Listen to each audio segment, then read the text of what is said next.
Okay, so we have a hole on the wall and we need to go ahead and fill this up. And there's a few different ways you can do it, but I'm going to do an easy way and one that is tried and true.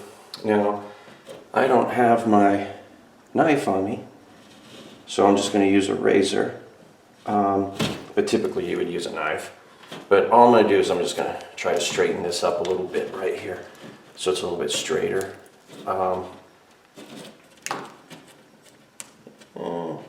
You know, something like that is probably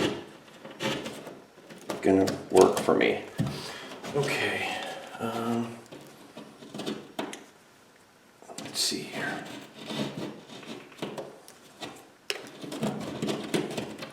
All right, I'm going to call that good. Any little fuzzy portions, go ahead and try to cut or scrape them. Okay, so now that we have that, what I'm going to do is I'm going to take a piece of drywall and just roughly a little bit larger than the hole. I'm going to make a line like that. I'm going to put it to the side right here. Make a line like that.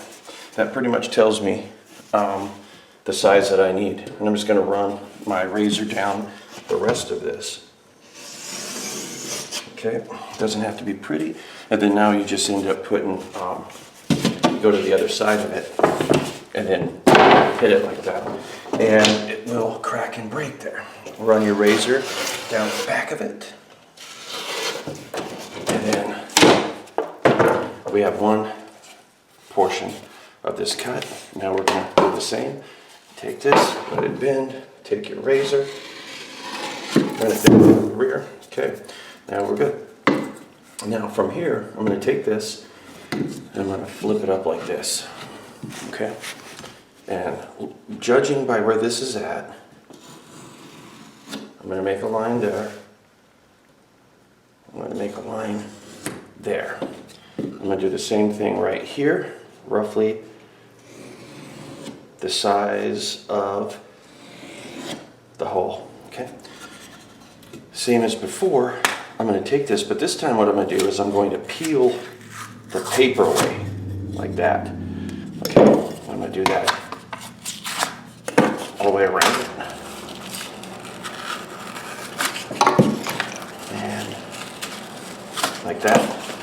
If you get parts of the gypsum that want to stay on here, kind of scrape it or something, try to get a lot of that stuff off of there.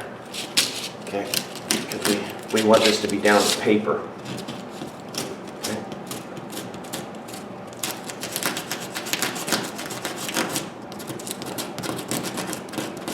All right, so let's test it and see if it fits. It does. Okay, so now we're going to do the next step, which is getting out the joint compound, and we're going to put a good amount of it on around here. So I want to put a decent amount around the outside of it, okay? And you see that I'm not trying to like make it thin or anything. I'm putting a big amount, and I also want some to be scraped off and setting within the hole itself. So I'm kind of doing something along those lines, okay? Something like that will work, okay? Now, that's when I'm going to take this and then stick it inside the hole, okay? And now, using pressure, I'm going to get out a lot of the mud that is behind this paper. And you want to make sure that you've got mud that's behind all of the paper. If you have any sections that are missing any, like right up here, that's no bueno. Okay? That's no good. Okay? But this is acting right now as a squeegee, kind of. Okay? And I'm just pulling all that stuff out.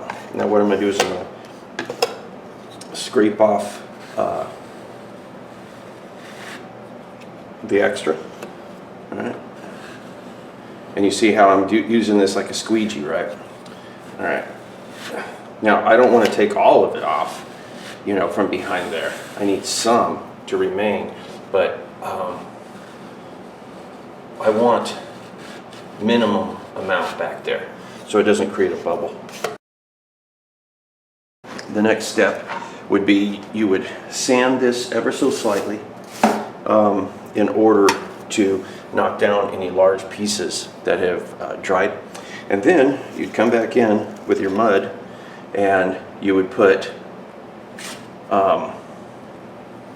mud all the way around this, okay? Something along these lines. And you see I put a lot on here, okay? All the way around. And then you would take a larger knife to flatten it. So let me get my larger knife. And then using my larger knife, trying to keep this as flat as I can. You're basically taking stuff off to take that hump out. Okay. Now, because it wasn't completely dry the first time around, okay, I'm not going to be able to get this to look perfect right now. But if this was hardened, you wouldn't see this middle piece kind of wanting to give a little bit and then come back and stuff like that from the pressure. But ultimately, that's what we'd end up doing. And after we had it where we were able to remove a lot of the mud, we'd let that set up again. And then we could hit it one more time with some light sandpaper. And if we have to, one more thin coat, hit it with sandpaper one more time, texture it, call it good. And it'll just completely disappear. Nobody would see it. But as far as this goes, I'm going to let this set up overnight. Like I said, I've got other stuff I have to do. But tomorrow, light sanding, hit it with a thin coat. After that dries, I can once again hit it with a thin coat and texture it. It'll disappear, nobody will ever see it. So it's been 24 hours. This is dried up. The mud is a little thick on here because of the way that I did it.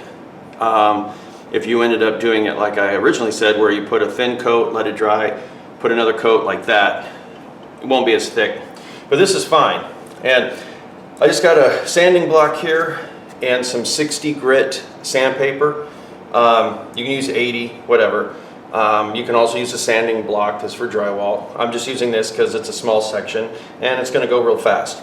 The object here is to basically remove any edges. You want to fade this into the existing wall, and if there's any dips or lines or anything, you want to get rid of those. Okay, you want to try to flatten it.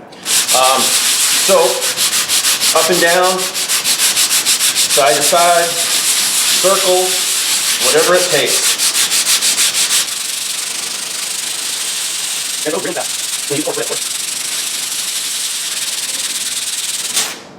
Okay, now I want to make sure that there's no little ledges of like where the mud is, because that stuff will show up when I paint it. I want a smooth transition between the old drywall, the old finish, and what I had patched. Okay, and it might look good right here in front of us from the front, but it might not look good from the side. So every now and then, stand up, look at it from the side, and see if you can see a bubble or something sticking out that might be an eyesore. Okay, this actually looks pretty good. I just want to make sure that around the outside there's no little ledges.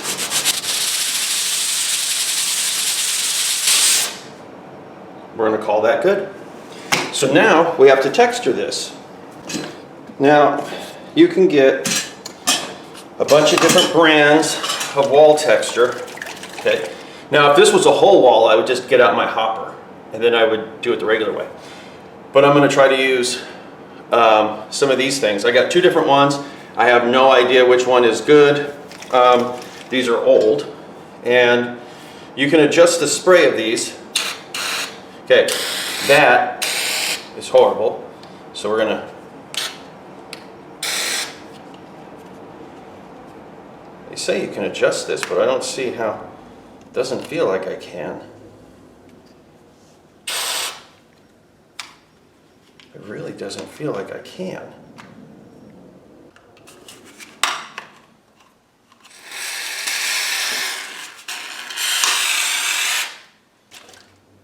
Man, these things are old and shitty. I can't get it to...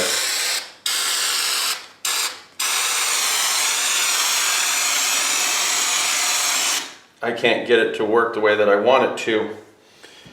But these are old, and that's not going to work. So I'm going to have to go get some more. Because that's not going to work. Through the magic of television, I am back with a new can, and we're going to test this out. That's about right. Okay, so this is a good can.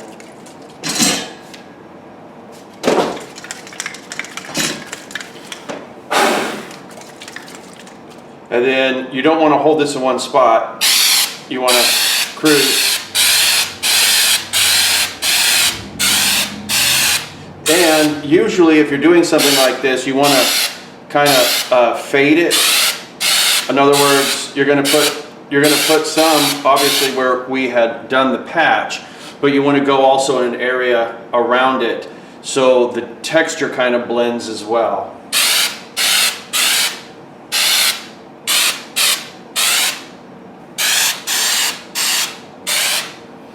And let me...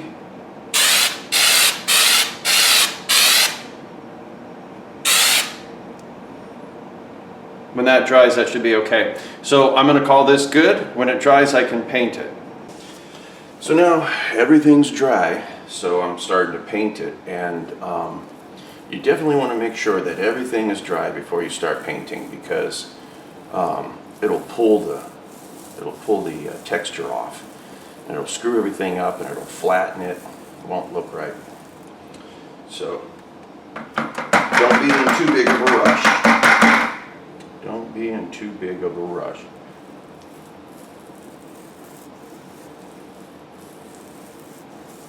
And if the texture appears to be a little, how should I put this, sharp, where it doesn't look like it's as rounded as the rest of the walls,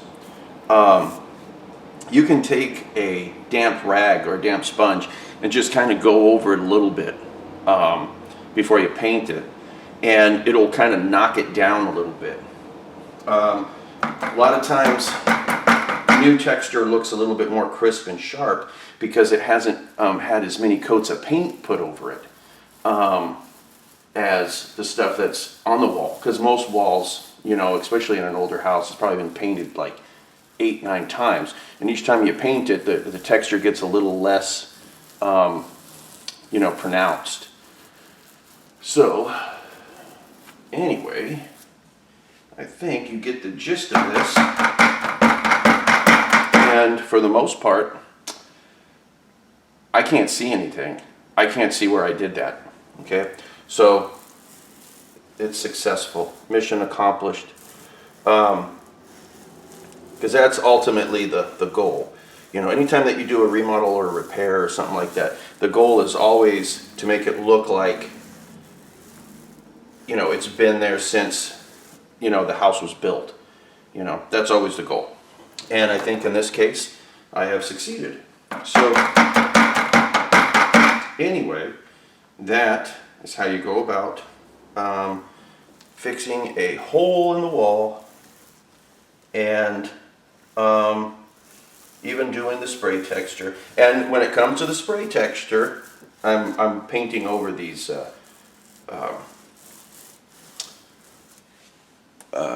outlets, because those are going to get replaced anyway. But when it comes to that spray texture, there's different kinds, and some of them suck really bad, right? So and they're expensive too, you know. So make sure that you get a decent spray texture, and you always test it first on something before you spray the wall. Because if not, you can get really, really bad results. And you're going to be pissed because you'll have to wipe it all up. Anyway, guys, that's that. Hopefully you learned something. If you didn't learn something, then either you already knew how to do it or you're full of shit. So anyways, until next time, talk to you later.